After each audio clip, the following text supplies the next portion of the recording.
कहते हैं कि जो इंसान बहुत ज्यादा गुस्सा करता है वह दरअसल अपने खून को जला रहा होता है और यह अनेक बीमारियों का कारण भी बनता है। मनुष्य के स्वभाव की अनेक बुराइयों में से एक बुराई क्रोध करना भी है। जो इंसान बहुत ज्यादा गुस्सा करता है वह अपने शरीर को तो नुकसान पहुंचता ही है, अपने परिवारजनों, दोस्तों और करीबियों से दूर होता जाता है। कोई भी व्यक्ति क्रोधी इंसान के पास नहीं जाना चाहता है। आज इसी संदर्भ में गौतम बुद्ध की एक कहानी सुनेंगे और अगर कहानी अच्छी लगे तो चैनल को सब्सक्राइब करना मत भूलना। एक समय की बात है, गौतम बुद्ध अपने शिष्यों के साथ एकदम शांत बैठे हुए थे। उन्हें इस प्रकार बैठे हुए देख शिष्य चिंतित हुए कि कहीं वह बीमार तो नहीं है। एक शिष्य ने उनसे पूछा कि आज वह मौन क्यों बैठे हैं, क्या शिष्यों से कोई गलती हो गई है। इसी बीच एक अन्य शिष्य ने पूछा कि क्या वह अस्वस्थ हैं, पर बुद्ध चुपचाप बैठे रहे। तभी कुछ दूर खड़ा व्यक्ति जोर से चिल्लाया, आज मुझे सभा में बैठने की अनुमति क्यों नहीं दी गई है। बुद्ध आंखें बंद करके ध्यान मग्न हो गए। वह व्यक्ति फिर से चिल्लाया, मुझे प्रवेश की अनुमति क्यों नहीं मिली। इसी बीच एक उदार शिष्य ने उसका पक्ष लेते हुए कहा कि उसे सभा में आने की अनुमति प्रदान की जाए। बुद्ध ने आंखें खोलीं और बोले, नहीं, वह अछूत है, उसे आज्ञा नहीं दी जा सकती। यह सुनकर शिष्यों को बड़ा आश्चर्य हुआ। बुद्ध उनके मन का भाव समझ गए और बोले, हां, वह अछूत है। इस पर कई शिष्य बोले, हमारे आश्रम में जात पात का कोई भेद ही नहीं है, फिर वह अछूत कैसे हो गया। तब बुद्ध ने समझाया, आज वह क्रोधित होकर आया है। क्रोध से जीवन की एकाग्रता भंग होती है। क्रोधी व्यक्ति प्राय मानसिक हिंसा कर बैठता है, इसलिए जब तक वह क्रोध में रहता है तब तक अछूत होता है।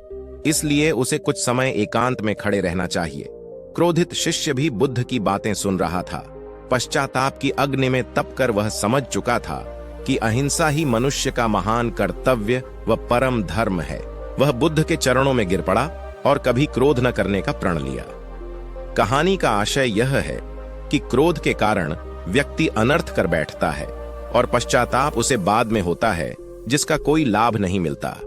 इसलिए हमें क्रोध नहीं करना चाहिए। असल मायने में क्रोधित व्यक्ति अछूत हो जाता है और उसे अकेला छोड़ देना चाहिए। क्रोध करने से तन, मन और धन तीनों की ही हानि होती है। क्रोध से ज्यादा हानिकारक कोई और वस्तु नहीं है। ये कहानी सुनकर हमें ये तो समझ में आ गया कि गुस्सा करना गलत है, लेकिन इस गुस्से पर काबू कैसे पाया जाए। तो अब हम आपको कुछ ऐसे तरीके बताएंगे जिससे आप अपने गुस्से पर कंट्रोल कर सकते हैं। पहला उपाय है मेडिटेशन करना। हमेशा मेडिटेशन का अभ्यास करने से हमें गुस्सा कम करने में मदद मिल सकती है। इस प्रकार के ध्यान में मस्तिष्क मन को शांत करता है और इसे तीव्र आनंद की स्थिति में लाता है। दूसरा उपाय है गहरी सांस लेना। वास्तव में धीमी गहरी सांस लेने से क्रोध को नियंत्रण में किया जा सकता है। इसके लिए बेहतर होगा कि आप काउंटिंग करते हुए गहरी सांस लें। इससे गुस्से को शांत करने में बहुत मदद मिलती है।